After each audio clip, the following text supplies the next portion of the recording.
Okay, Pixlr editing lesson 11, how to replace the color of an object in Pixlr.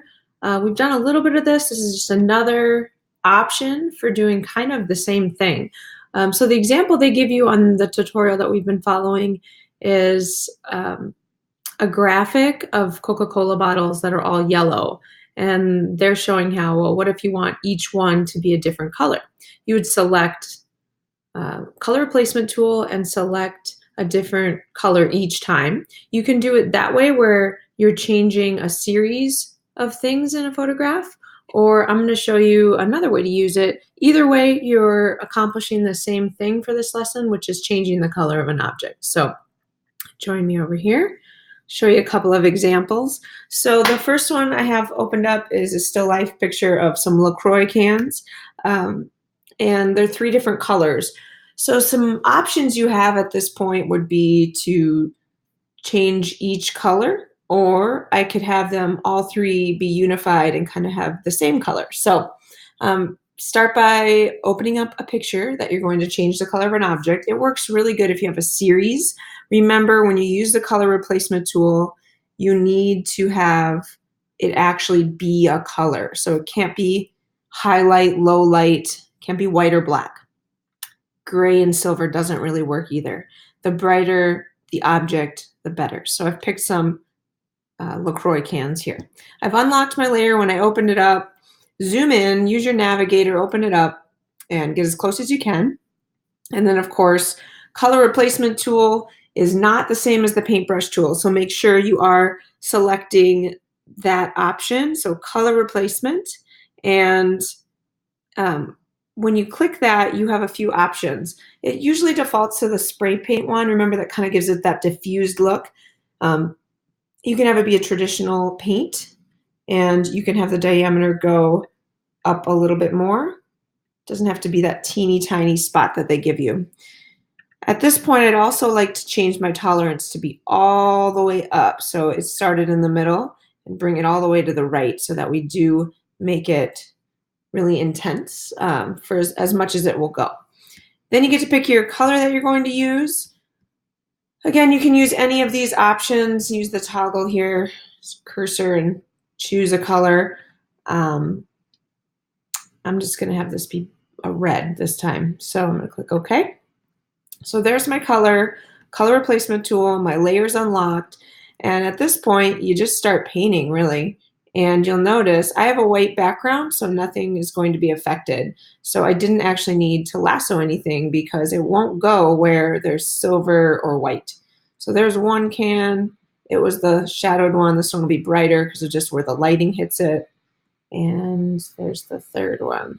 So now they're all unified and would go together. I can play with that, how it affected the color. Notice this one's more vibrant. I can kind of play with that around with other settings, but that would solve the lesson. So I've changed the color of a series of objects there. So file, save. Another thing that's kind of fun to do is making a photograph go together a little bit more with the color replacement tool. So same thing that we just did. It's just a photograph of my kids, and let's do a blue. So my tolerance is pretty high, brush still the same. But this time, I'm going to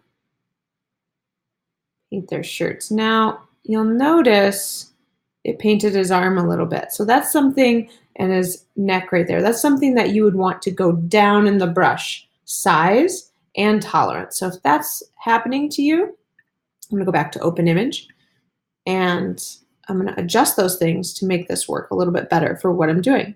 So this time I'm actually going to try the spray paint one because I don't want it to spray paint his, or color replace his arm. So much smaller brush I'm going to go with, and tolerance way lower, as it wasn't doing exactly what I wanted it to do. So now I can get in there with a little bit more control without needing to lasso. So I could do his whole shirt. I could get in there with a detail later on that spot and change his green Hulk shirt to a blue. But it still looks extremely believable. Now, what will it do to hers? Hers has a lot of white in it, so it'll still color it. Notice, go down here where there's a little bit more color happening, and it'll make them look like they match, which I'm sure they would not approve of right now that I'm doing that, making them match, but for this, it works. And I just got his ears, so I would want to edit undo that.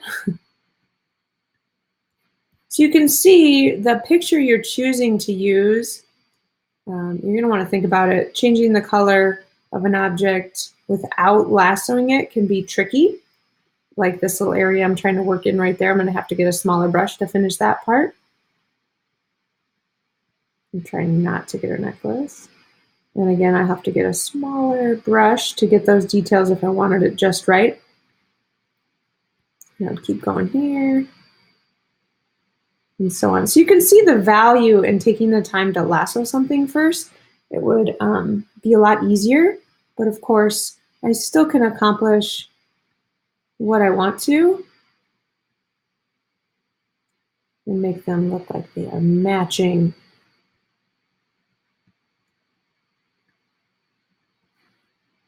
Almost there for enough for now. A few touch-ups would probably happen if I was going to completely call this good, but you get the idea. Where now they appear to have a little bit more of a matching color scheme for this photo.